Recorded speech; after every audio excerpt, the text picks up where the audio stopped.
I can go through and present this rezoning case, which was presented on our last regular meeting. Do the commissioners need a refresher or to be rebriefed on this? Yeah, I do. Give me a little refresher. Okay, absolutely, sure. So this is a property which is changing the zoning from the RA20R to the commercial. The applicant is Mr. Chan Ho. The property is approximately 1.19 acres, located in the Barbecue Township off of Sebo Rosser Road and in C87. The property is surrounded by commercial and residential land uses. Residential land uses located to the north and to the west, and commercial to the south and the east predominantly. A little bit of background about this property: there was previously a single-family residence which was located on the property up until about the end of 2024, where it was removed or demolished. There's water and sewer which is available for the site. So we'll take a look at the zoning district compatibility map. You can see the property is surrounded by RA20R zoning, as well as commercial to the south and the west and to the east. Next, we'll take a look at the land use classification compatibility. You can see this property is located in a rural center development node. This is a land use classification which does support commercial land uses. There's been several photos of the site provided for your review, both taken from Sebo Rosser Road as well as NC87.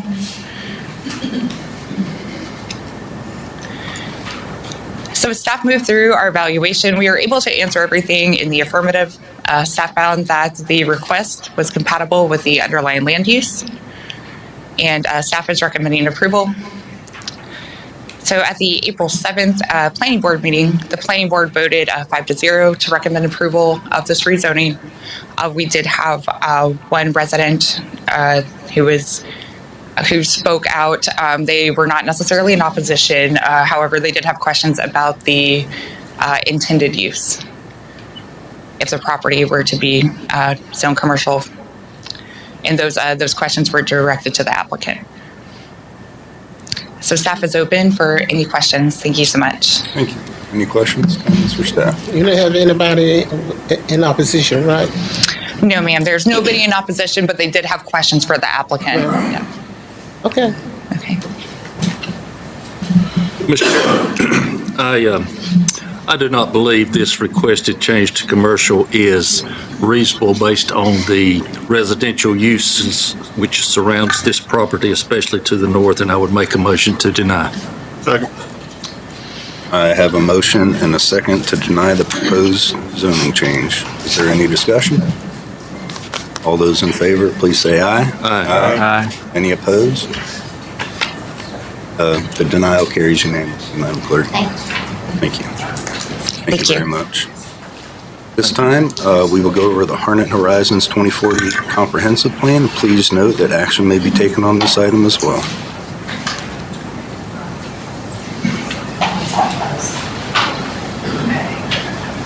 Very similar to the situation that we just went through with that. We've presented the comprehensive growth plan multiple times, met with you all, met with planning board. I know we had our public hearing at the last meeting on Monday. I'm open for any questions that you may have on it. I feel like we've probably discussed it ad nauseum at this point, and I know that it was we're waiting for Commissioner Jaggers to be in place, so I'm available for any questions. Thank you. Any questions, comments? Mr. Chairman, I move that we approve the comprehensive land use plan as it stands. Second. I have a motion and a second to approve the comprehensive land use plan. Is there any further discussion? I just like to say thank you for your work. Y'all really put a lot of time, and I like your involvement with the other entities and people that you talk with to get in their inputs. I appreciate that. I just want to say a long time coming. Yeah. We'll do it again in a couple more years, I'm sure. Okay, thank you. All right.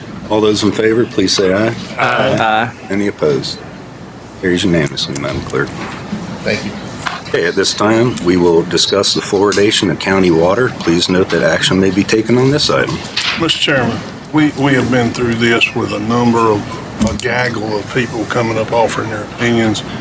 Our health department has offered its opinion, and there's still a lot of data out there that we haven't looked at. What I'm going to do, I'll put this in the form of a motion that we table this indefinitely until we have a chance to look at it in more. I'll second it. I have a motion and a second to table this item. Is there any further discussion?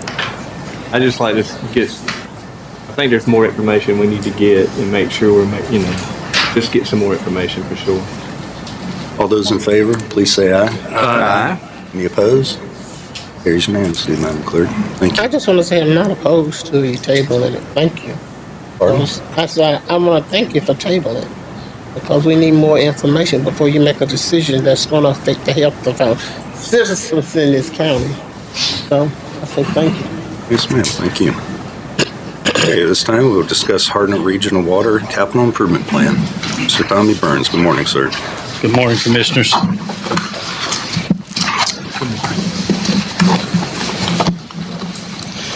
Tommy Burns, Harnett Regional Water. You have before you the capital improvement plan for Harnett Regional Water. This is a 10-year snapshot of where we feel like Harnett Regional Water will progress in its capital improvement projects. Today, I wanted to spend primarily time on the first three columns of that spreadsheet that's towards the back of that report. As you know, we're facing tremendous growth in our county and within our regional partnership areas. And so we have developed a number of projects that carry out over the next 10 years to address some of that. Primarily what you will see in this document is the first 3 years of this program are fairly robust, and then it starts to taper down in the subsequent years. So what I would like to do is, one, go through the first column for the 25-26 capital and go top to bottom from the projects, the revenues, the debt summary, and then how that would affect our water and sewer rates. So if you'll see, the first column is our North Harnett wastewater treatment plant upgrade project. That project is ongoing. You just approved a change order last meeting for us on that. That's a multi-year project that we anticipate about 2 more years of construction on. Current construction costs on that is $111,376,000. Next project is our Southwest wastewater pump station and force main. That's the project that we refer to as the Highway 87 project. That project is estimated at $11.5 million. Right now, that project is waiting on federal easements. That's really the only holdup in getting that project moving forward. We've had some conversations with our contacts at Fort Bragg, and we think there's a little progress, but we may need a little push to get those easements done, because that's really the only thing holding that project up right now. And again, that's a force main upgrade along Highway 87 that'll alleviate some of the flow in that Ray Road area of the county. And again, that's projected at $11.5 million. Irwin St. Matthews Utility Road Extension, $1.77 million. That project is currently under construction. Irwin Downtown Utility Project, $526,000. The engineer's been selected and design will begin shortly on that. The same for the Old Hamilton Road water extension project. That one's budgeted about $1.6 million, and the engineer's been selected on that as well. Our Wake County distribution upgrade, our current estimated cost projection is $22.65 million on that. We've got some partners in that, and I'll discuss that a little bit in just a second. We talk about the revenues and how we're going to pay for some of these projects. So in 25-26, we're presently at $149 million in capital projects. If you'll go straight down and follow that first column down under revenues, we've got $28.3 million in grant sources to pay for that. We've got anticipated contributions from our regional partners of $15.8 million is estimated from Holly Springs, and that's based on the estimated construction, not the actual construction cost. Our North Harnett Regional Wastewater Plant upgrade, $42 million from Fuquay-Varina, $15.4 million from Anger, 6.1 million from the town of Lillington, and then Harnett Regional Reserves of 41.5 million for those first year projects. So if you'll continue on down, you'll notice that there's no planned new debt in 25, 26 for those projects, and there's no planned changes in both water and sewer rates for our residential and for our bulk customers. If you'll continue over to the second column back at the top of the page, the BCC collection system upgrade, that's estimated at 10.8 million. That is the planned upgrade from Boys Creek to Coates, and some force main and pump station upgrades. Representative Penny was able to get the county some funding for that.